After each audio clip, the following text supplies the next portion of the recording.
Hey, coaches, welcome back to Football Talk with Coach Chip.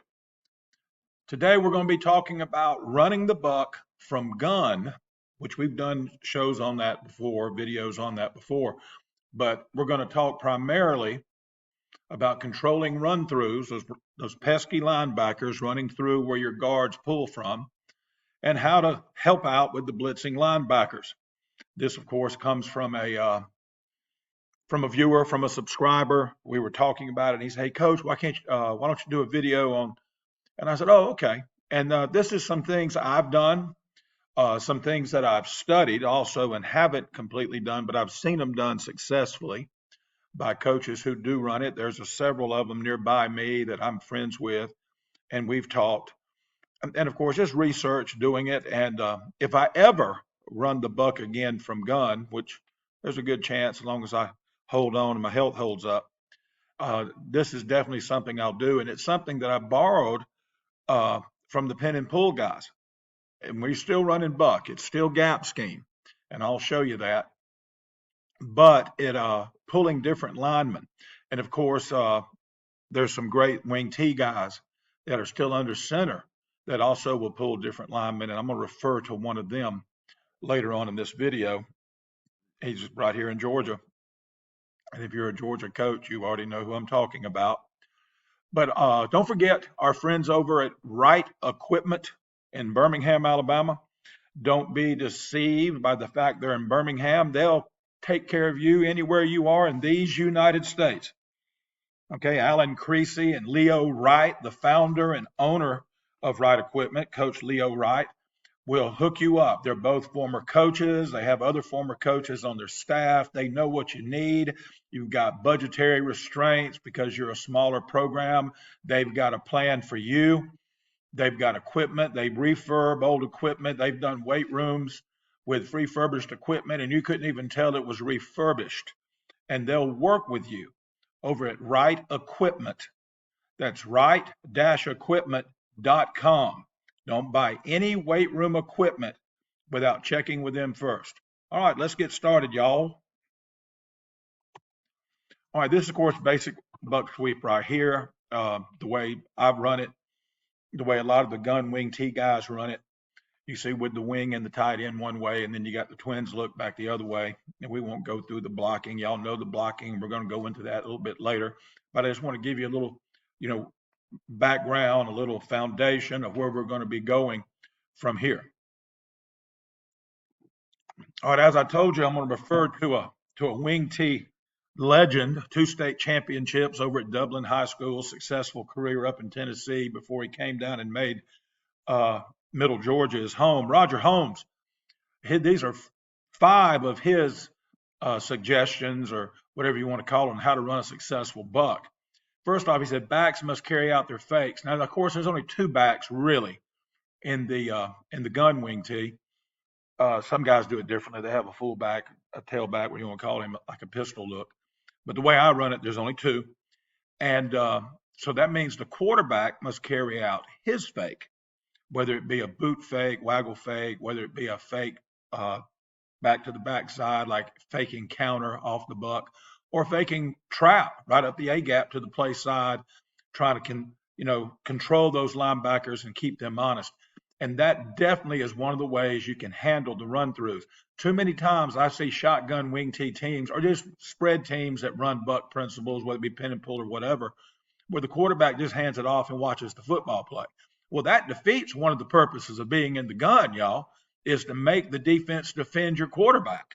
Even if you got a quarterback that's a statue, he needs to be doing a ball fake, like an RPO ball fake to the backside or the front side, whatever it is, to hold the linebacker and the safeties, hold the linebackers and the safeties. All right, just handing it off and watching. You're not a spectator. You're the quarterback.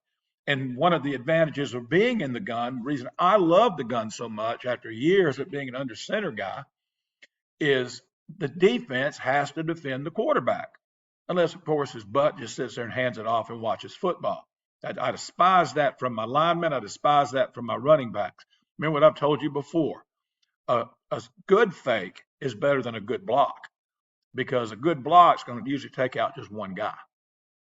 A good fake is unlimited how many you can take out. Okay, and it can also set up blocks. Good faking.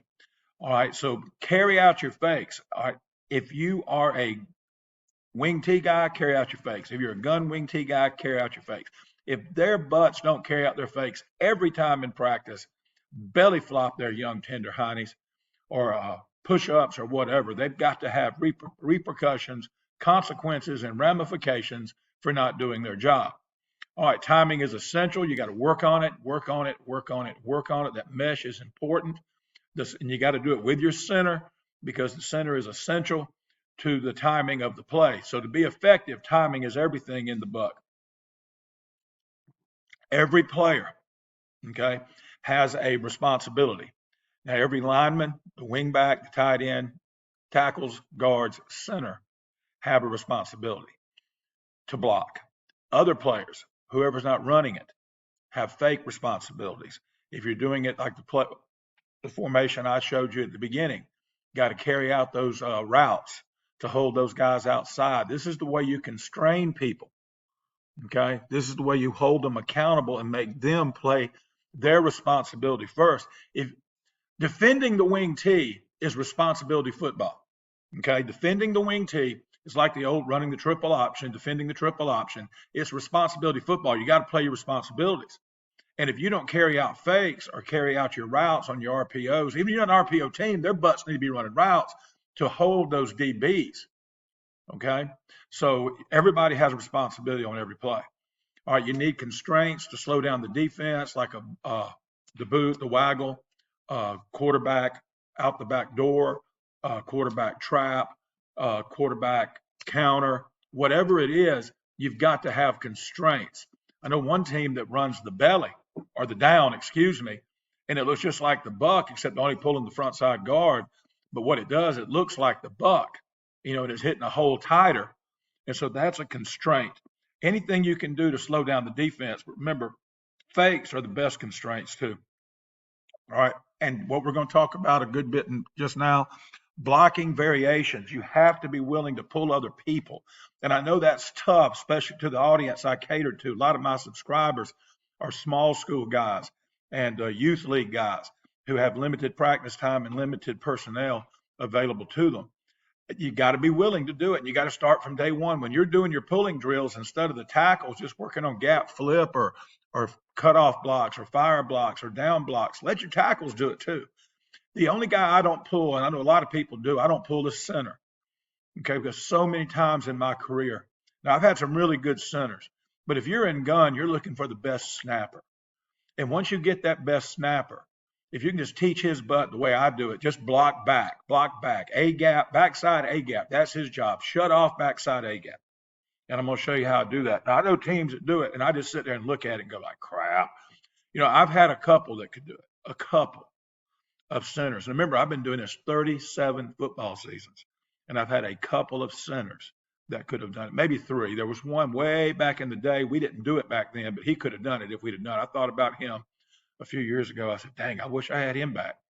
But you need to have blocking variations. Anything from pulling the tight end, like Roger does over in Dublin, pulling the tackle. I've done that before. And of course, you pull the guards. So let's keep going. All right, stopping run throughs and blitzers. Now, a run through to me is when a linebacker is reading his key and he sees a guard pull and he's been coached up. That's your run through. They're going to run through that gap that your pulling guard or pulling lineman has left available. Okay, and then flatten out, try to make the play from behind. Okay, that's what I mean by a run through. And of course, everybody knows what a blitzer is. The backside guard should pull square. This takes care of blitzers. Okay, and it takes care of run throughs to some degree. All right, pull flat first. Eyeballs on that. Eyeball the front side inside linebacker, and I'm going to show you pictures of it in a minute.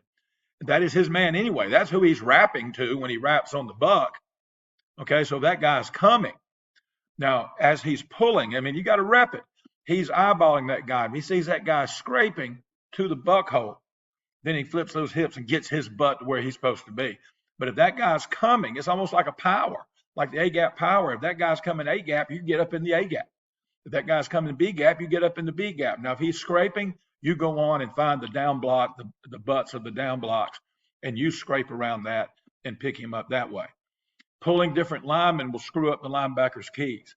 If they're keying guards, if they're keying pulling guards, and you're pulling tackles or tight ends, that's going to mess up front side run throughs, and that's a good thing. RPOs, you got to be willing to throw an RPO every now and then to always make the linebackers wrong. Okay, if they're hauling butt to the pulling guard, throw it to where they left from. All right, reading the backside defensive end like old school zone read. So is that amazing? It's old school now. Okay, and I'll show you that one too. This will allow your backside offensive tackle, instead of doing the gap flip or the gap hinge, to go ahead and do it old school style and go through that backside B gap and climb to that backer. And so if that backside linebacker is reading that backside guard pulling and trying to run through, your backside tackle can get to him and knock him off track. Okay, and you're reading that DN. If the DN chases the guard, the tackle, and squeezes, or runs his happy butt up the field like so many of them do, if you got a running quarterback instead of a throwing quarterback, that end runs up the field, just keep that thing. Okay, and that'll slow that linebacker down.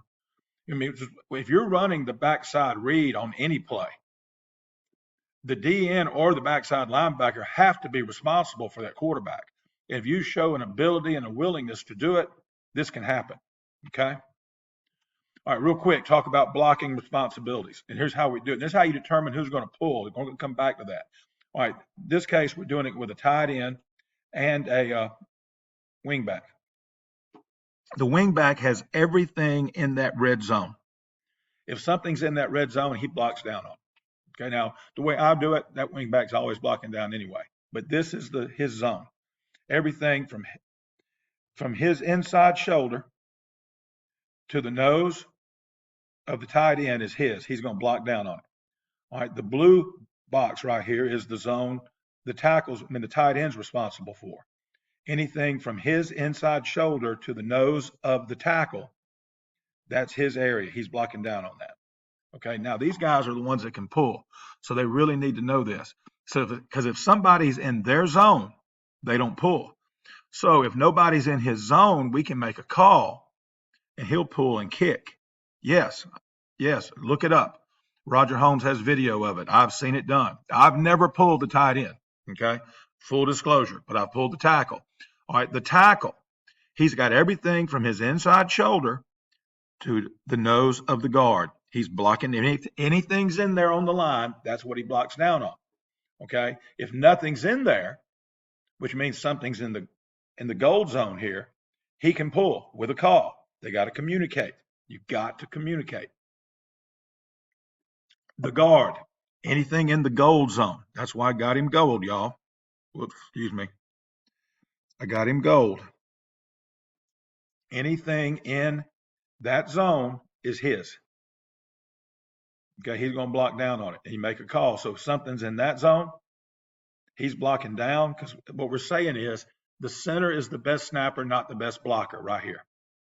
Okay, the center is the best snapper, not the best blocker.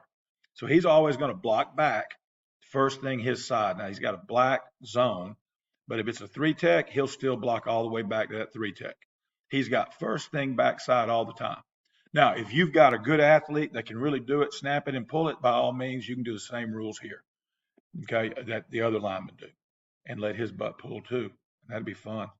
And I'd love to do that one day. It'd be nice. Okay. So what I'm saying is, if something's in the play side guard's area, he'll make a call to the tackle, which now tells the tackle he's got the kick out responsibility. He's got force. Okay. Now, and he'll block down, because what we're saying is the center can't reach that A gap D lineman. And even real good ones can't do it, y'all. Even real good ones can't do it. So if you got one that can pull, and we've done that, and we did it in 19. We had a sophomore center who eventually developed where he could do it. He didn't do it much. Once he proved an ability to do it, people will quit giving you that guy right here. All right, so if somebody's in here, these two know it. They know they're blocking down. They'll tell him to go. If somebody's in his too, they got a guy in every gap. They're all blocking down. Got to make a call. So the backside guard now knows he's a kicker. Okay. You say, well, who's going to get the linebacker? Well, they got that many people in gaps. There probably ain't many linebackers back here. Okay. I'm just saying. Okay. Or you may want to check it and just run power. That ain't bad either. All right. Let's look at some plays. Okay. For the sake of time, I'm not going to go through everything and nor insult your intelligence, but this is basic buck sweep right here. Basic buck. I quit calling it sweep a long time ago because young kids want to run out here because they've been taught in rec league the sweeps out here. All right, it's buck. All right, you got down, down, down, pull, kick, force. I love doing it out of this formation because it makes that corner right here have to be force, and they don't like doing that. That's good stuff. Put them in a bind. Okay, he's always backside, even if he's got a zero head up. He's always first thing backside. All right, boom, pull, and I'll tag it at the bottom, link it up where you can go and see how I teach how to block buck. And we won't go into all that right here, but he's pulling and he's finding the down block and wrapping to linebacker. Okay, let's look at the next one.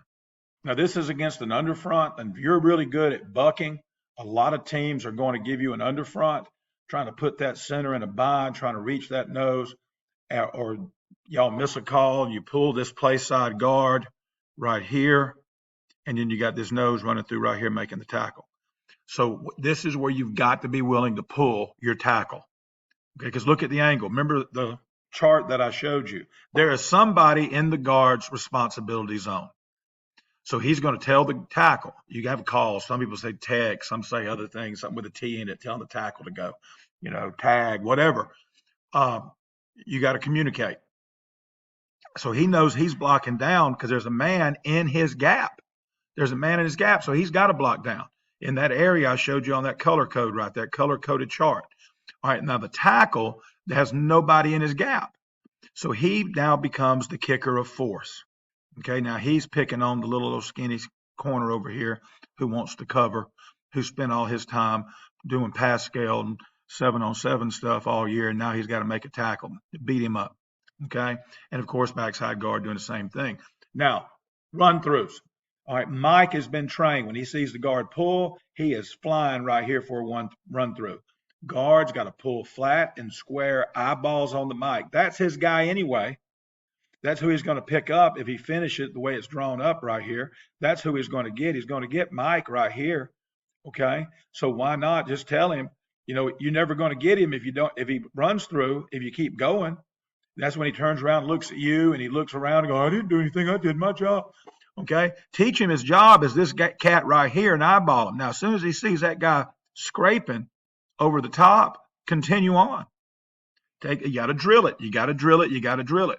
But if he comes, he's coming right now and getting him. Okay. Coming right now and meeting him right there in B gap. Okay. Then you got to really strain and fight those hips outside to keep him from scraping across your face. All right. Next one. Now, some of you may look at this and say, like, I've never done this before, or I've never seen this before. I've seen all kind of things. Remember, I was wing teeing it back in the 90s, early 2000s, all the way up to the early 2000 teens before we went to gun, and then kept bucking it even after in the gun. And I've seen all kind of crazy stuff. A lot of defensive coaches, they'll say like, hey, we're not going to play many teams like this. I'm not going to change my entire defense and screw up my team for the rest of the season getting ready for this. So what we're going to do, we're just going to fill up the gaps and fill up their backfield with bodies and see if we can keep them from pulling. Now, this is one that Roger does this over at Dublin. Of course, he does it from under center. You got to be willing to pull the tackle. I mean, the tight end too. And there's nothing wrong with pulling the tight end. Heck, he's a tight end. He's an athlete. He should be able to do that. Now, one thing he's got to do is step, almost like a bucket step on an outside zone to let that wing come down and cross his face and get that 9 technique and then come right off of that butt and kick. And again, we're picking on this little fella right here. Now, of course, all this, you can split this guy out or split this guy out and don't even block the corner or stalk him or run a route, run him off. And then they have to bring an outside linebacker who becomes the force, and that's who you're kicking. In that case, you can't pull. You don't pull the tight end. He'll block down, okay? And then you'll wind up getting a kick here. But look, he's eyeballing here. If he sees this guy commit to a run through because tight end pull, and I can't imagine why he'd do that, coming right here. Okay. But you got to be willing to pull different people. Okay. You got to be pull, and I'm willing to pull everybody except the center. Unusual. And of course, backside tackle. So you got to be willing to do that. And I don't run it with the tight end. And I did run it because we didn't have tight end type kids. The ones we did have were playing linebacker a lot, and I just made them H's. We didn't have many. But this is a good way to do it right here. Okay, remember now, if you have any questions, hit me up in the comments below. And also, siegel.chip@gmail.com. I'm getting a lot of feedback from coaches, and that just got me tickled. And again, the last two videos I've made have been from viewer suggestions, viewer demand, if you will. It's always awesome when your subscribers/viewers are running the show. Okay, running the show. Now, here's one of my favorite ways to account for blitzers and run-throughs. Okay, on the buck. The buck is awesome from shotgun, and here's why. You can RPO them. Run pass option, baby. And I love it. Look at this is my favorite one. It's a backside read. You're putting this guy here in conflict. He's been taught when he sees that guard pull to run through right here because he knows that center is blocking back and leaving this big old alley right here. And he's going to run through it right here and then flatten out and make the tackle right there. All right, this is how you handle that. Put the quarterback in responsibility. Make the quarterback responsible for that cat right there. And I got a video I'm getting ready to put up that shows you some drills on how you can teach your quarterback, and a real simple way to teach a quarterback to read it. But of course, it's off the screen over here. The wide receiver coming in right behind that wheel. Some do a a la Alabama, do the glance or the slant, hit the guy on the run. I have found that a lot of high school receivers aren't real brave when they know there are safeties in here, intent on knocking their block off. So it's really cool. You can sit him down and run like a sit route, like a glance or slant sit. Some might call that a snag, and just sit him down right there. And even if the safety comes up and makes the tackle right here, you're looking at if you're catching it right behind that wheel linebacker, that's 5-6 yard gain. And if you're running buck, 5-6 yard gains are good. If I told you this year when you run buck, next season when you run buck, you're going to average 5 yards a carry on buck. You're going to be tickled as a pig in slop. Okay, I about said pickled as a pig in slop. All right, because 5 yards a carry on any run play is friggin' awesome. So that's a good thing right there. You're reading his butt. Okay, let's look at another one. All right, now this is one where you have to make a call to your backs and your linemen, whatever you want to make it. It's a short buck. Now this is the way I normally run buck, right in here. I hit it right here. Excuse me, right here, because I don't have a tight end. He's out here. Now this particular RPO, I've only practiced it several years ago. We never ran it. It's the first year we were really toying with RPOs, and we still played with tight ends. It's like 2014, maybe 2015, over in Lynette. And it was like the first thing we tried. And there was nothing wrong with it. It was just other things. And we decided to go without tight ends because we really only had one true tight end type of kid. And we thought, what the heck, why are we going to do that? Just make the one tight end an H, let him join the other two H's, and we'll rotate them because they all play defensive end or linebacker as well. But this is where you're reading the mic, okay? Now, he's been taught, you see that run through right there? When that guard pulls, you're going to run through right here. And again, you get that right here. You get this cat right here. I can't hold him still. Boom, right there. Okay? So let him come down like he's blocking down, threatening that 9-tech, which makes that kick out by the guard a lot better because he feels threatened by a down block. So you kind of get the push out, almost like the old down, where you're threatening him. Excuse me. And then coming right here where that mic is vacated from, see? And you got that nice little throwing alley right there. And again, you're talking if he gets tackled immediately, 4 or 5 yard gain. That's pretty cool. And everything else is the same. Everything else is the same. You're not messing around with your linemen. They're doing their blocks. They don't even know what's going on. The only thing you're doing is doing a short buck, make a little call. Uh, Different people have different calls. Like I don't have a call because, like I said, I'm always running my buck right here. Okay, kind of in the C gap instead of the D. But this is a cool way to do it, and you just make a call, and it tells your wing to do it like the down play. Threaten right here, go around, and he can catch it on the run, or he can sit down and catch it. Depends on what type of kid you have. Okay, that's good stuff. Okay, now this is a way to run buck without an RPO. Okay, don't worry about the way I did it with the tight end pulling. I just drew it up against one. You can do it with any of the other ways that I showed you. Okay, this is the run option. The read the backside, the old zone read.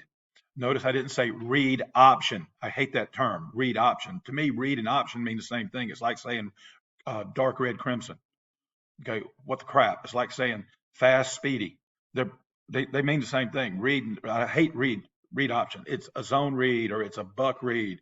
It's an RRO, a a run option instead of a run pass option. It's not a read option. All right, now you're running your buck just like you normally do. You can do it out of any of the ways I showed you. You can do it the traditional way. I just had it this way, just copied and pasted this one. The only thing I want you concerned with is right here. You make a call, or this could be your base way of doing it. When your tackle, instead of gap hinging, I call it gap flipping, coming right through here. And if he tries to run through, okay, he'll pick him up. Okay, kind of old school way of blocking it instead of gap flipping. Quarterback is eyeballing this cat right here. If he does this, disconnect and keep it, quarterback. Or if he does this, disconnect it and keep it, quarterback. You see what I mean? And this is for teams that want to do that run through right here. And you say, like, my quarterback can't throw a cat out of the house. Well, I hope he's an athlete. And if you got a quarterback that can't run and can't throw, then why the crap are you in shotgun? You need to be under center running double wing or something. Okay, if you can't run nor throw, he's just a good leader. But your quarterback should be able to do one of these things. Throw a little short slant, a little short glance, a little short slant sit, or read the backside DN. And if he's not, let me know. I'll put you on the prayer list if you can't do any of those things. Okay. But I know it's been 27 and a half minutes, and I'll probably eventually break this up. I'm trying to learn how to do cut ins, getting lectured up and taught, coached up by my buddy Josh Pate over at 247 Sports. The Late Kick with Josh Pate is a great YouTube show. You find it on the 247 Sports channel. If you like college football, you need to be watching that. And that's not paid for anything. That's me paying him back for always being there for me. We've known each other for about 10 years or so. He used to cover us when he was a sports reporter and a sports anchor down in Columbus, Georgia, which is just below Lynette, just below where I live. And he would cover us, and we got to be real good friends. And he's really helped me out a lot with this. If you think it's gotten better since the first one, you can thank Josh Pate. But go over there, 247 Sports channel, subscribe to his as well. Speaking of subscribing, if you're watching this and you're not a subscriber, what's wrong with you? You touched in the head? Come on now. It's free. All I ask you to do is subscribe. It helps me out. It lets YouTube know what people like. Also, if you are a subscriber, click on like down below and you'll start getting things that you like. It helps you. Their algorithm has said, oh, this guy likes buck sweep stuff. You'll see things like that start popping up. I see it happen for me. It's not to hurt you, it's to help you. So click on like, and don't forget our friends over at Right Equipment. And we're coming up on 30 minutes. Like I said, eventually this will be broke up into several videos, but I ain't worried about it being long because you're in charge. You know, you can pause it when you want to, and it'll and go away for a day or two and come back, and it'll pick up, come right back to the same video to pick up right where you left off. That's what's awesome about YouTube. And so just remember all that. And remember, like, subscribe, share. Like, subscribe, share. Don't forget our friends over at Right Equipment. That's right-equipment.com. Don't forget to comment down below. Last two videos have been subscriber and viewer driven. You tell me what you want. If I know anything about it, I'll tell you what I know about it. If I know a pretty good bit about it, I will make a video. Okay. Hey, until next time, you know what I like to say. Let's all say it together. 1, 2, 3. Be elite.